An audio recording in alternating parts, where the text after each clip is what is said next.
Hi everyone, Mr. Gillen here back at it, lesson 4 in unit 9, and today we're going to be talking about the fundamental counting principle of algebra, and then also we're going to talk a little bit about permutations. Is going to kind of carry over into what we do. I don't know if we'll get into a lot of permutations, but for sure the fundamental counting principle. The nice thing about the fundamental counting principle is it's something you're kind of aware of. You didn't even realize you have been doing it, or that we call it the fundamental counting principle, but you've been doing this. I don't think you'll find this to be too challenging. All right, let's jump right in with an example and kind of show you where the fundamental counting principle kind of comes from. So let's just pretend we have a quiz. All right, it says let's start with the quiz. You do not know the questions to the quiz. There's 4 questions total. For question 1, your choice is A, B, C, or D. For question 2, A, B, C, or D. For question 3, it's true or false. For question 4, it's true or false. Again, you do not know what the answers are unless you flip through the pages. And then what are the chances that you ace this quiz? So go ahead and just put down answers and see what you came up with. All right, let's turn the page over. Let's just guess. We'll go B, A, true, false. What are the chances that you ace this quiz? And that's what we're going to talk about here in a second. So here are the results to the quiz. And the last question that was, if you recall, what are the chances or the probability, that's what we've been working with, right? Probability that you ace this quiz. It's 1 out of 64. Well, how did we get that? Well, some of you may be able to figure out real quick how we did that by just using your knowledge of probability, right? Basically, you have 4 independent events. And if you remember what we did about independent events, then you would have an understanding of how we got 64 to be the bottom number. Okay? Let's take just a little closer look at how we did that, and then we'll kind of talk more about the definition of the fundamental theorem of the counting principle. Okay? So question 1, we had basically choice A, B, C, or D, right? So we had 4 total options there to choose from. Question 2, assuming that you got A correct, 1, 2, 3, 4, this would be A, B, C, or D, right? And then B would, if B was correct, 1, 2, 3, 4, 1, 2, 3, 4, 1, 2, 3, 4. So if you look, assuming you got question 1 right, you'd have 4 here, 4 here, 4 here. Again, there were 4 total choices for question 2, but how many options are there total now? Well, you'd have, if you did 4, A, B, C, D, A, B, C, D, A, B, C, D, you'd have 16. So some of you may be seeing already what's happening. So based on question 2, if you got question 2 right, question 3 was true, false. So true or false, that means B would have to be true or false. If you got C correct, it'd be true or false. If you got D correct, it'd be true or false. So how many total choices on question 3? 2, because it's either true or false.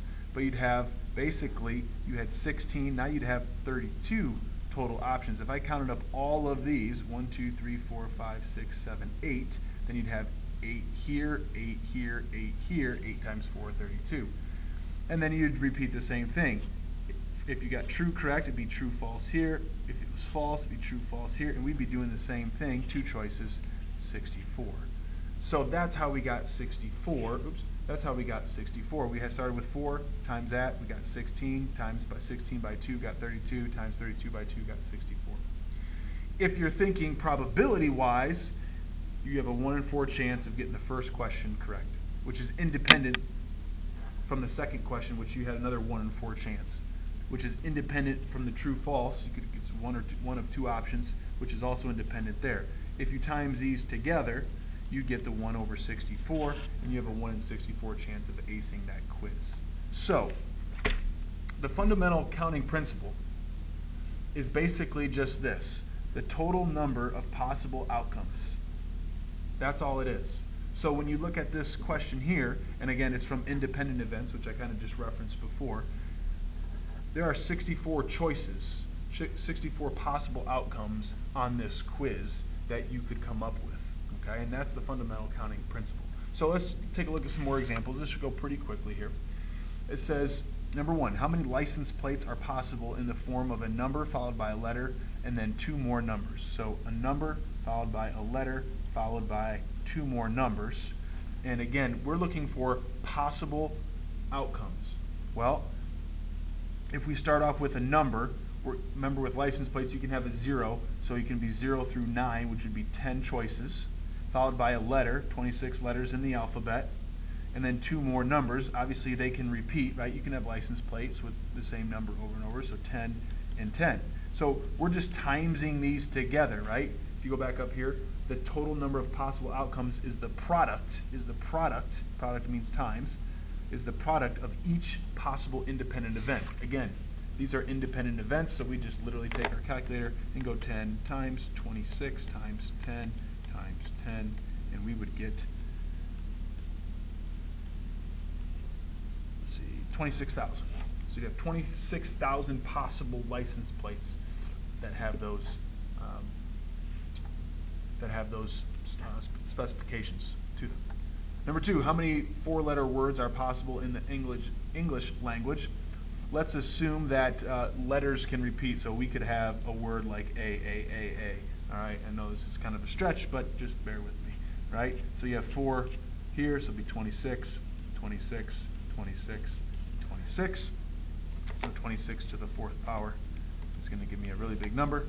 4, 5, 6, 9, 7, 6. So 456,976 possible 4-letter words. Again, we're assuming that the letters can repeat. And that's, again, both of these examples of the fundamental accounting principle. Possible total outcomes. That's what we're talking about. Let's flip it over. We're cruising. Okay. So this one's slightly different. This one says how many 4-letter words are possible if you can't. Now you're going to have to change your notes. I forgot to put this. I just wrote this in pen, so you may have to change it on yours. How many 4-letter words are possible if you can't repeat a letter? No letter can be used twice in a word. So we still have 4 letters. Now, if they can't be repeated, I start with 26.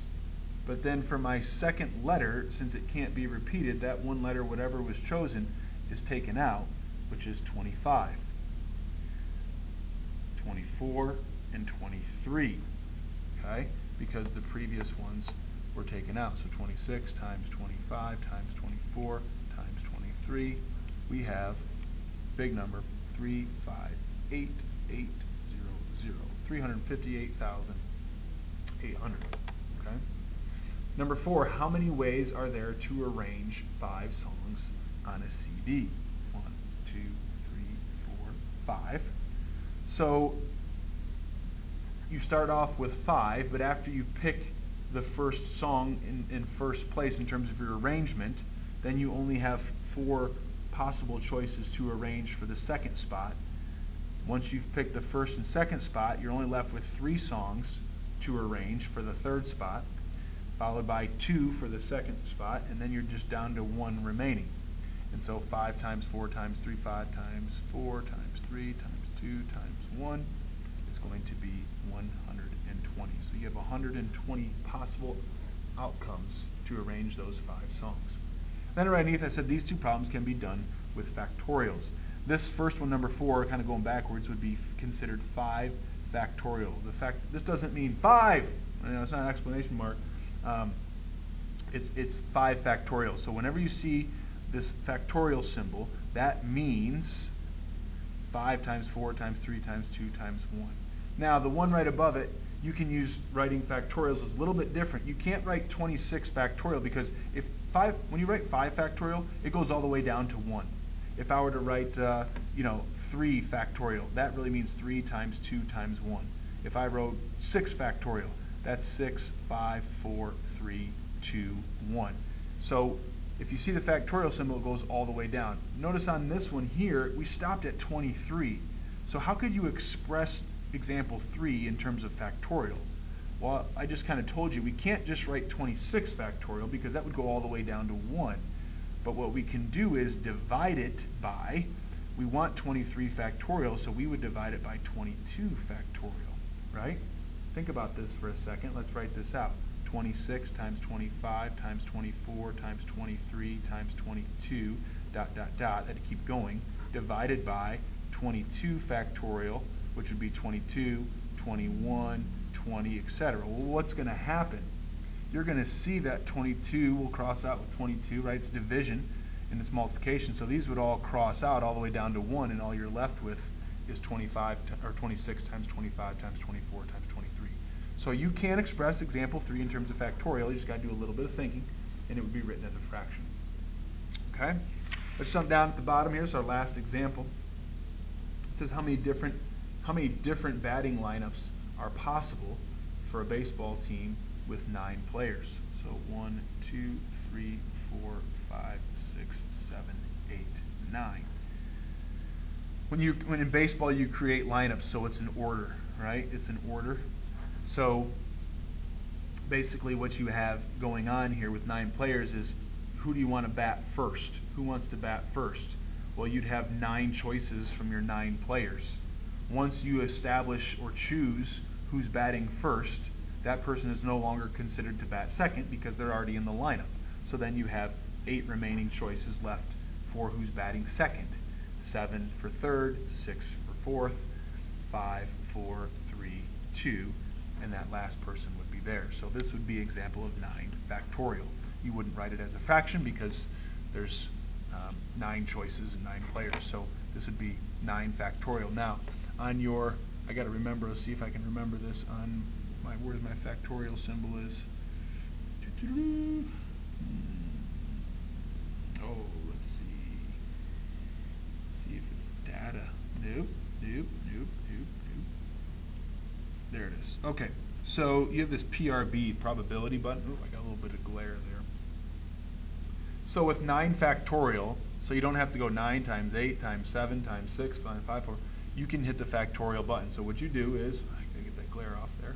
You'll just hit the number 9, and then you'll hit your PRB, or probability. Now this is permutations, which we're kind of doing, but I don't want to get into too much detail of it because we're going to spend the whole next lesson on it. And then this is combinations. And so we're going to get to these here in a little bit. But the next one over, oops, I'm going to scroll over my arrow buttons to the factorial and just hit enter, and then it says 9 factorial, and then you can just hit equals, and there you go. So you get 3, 6, 2, 8, 8, 0. And that way you don't have to do 9 times 8 times 7 times 6. You can just hit, again, the probability button and scroll over with your right arrow key, hit 9 factorial, and there's your possible, that's your different batting lineups that you can come up with for that. Okay? All right, let's see here.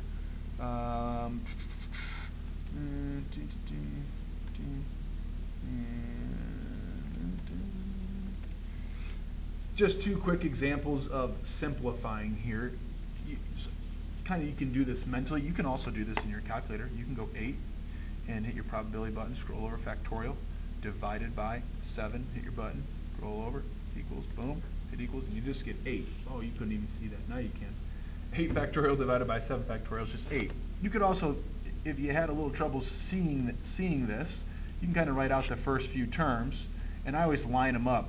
Right? I line up this, if I have 8 factorial divided by 7 factorial, I kind of line up where they start to become the same. So you can see that the 7s and 6s and 5s and 4s and 3s, 2s, 1s would all cancel out. What are you left with? You're just left with 8. So the answer, number 6, is just 8. Okay? The second one says 10 factorial divided by 8 factorial. Well, again, if you think about it just for a second, you can write out the first few terms if you need to. There's 8 and 7. So my 8s and everything else would cancel out. I'd be left with 10 times 9, which is 90, divided by 2 factorial. 2 factorial is 2 times 1, which is 2, which would just leave you with 45. So a couple of examples there just to kind of get your brain thinking and working with factorials. Again, you can use the old trusty scientific calculator, or it's also good to know how to conceptually see factorials in your head and how to manipulate them, so that's a good thing too. All right? We will talk more about permutations and combinations in our very last lesson of this unit, and that will be next. So if you have questions on the fundamental theorem, or the fundamental counting principle, again, which is just total outcomes, and then some basic factorial questions, I'd be happy to answer those in class when we meet. Take care.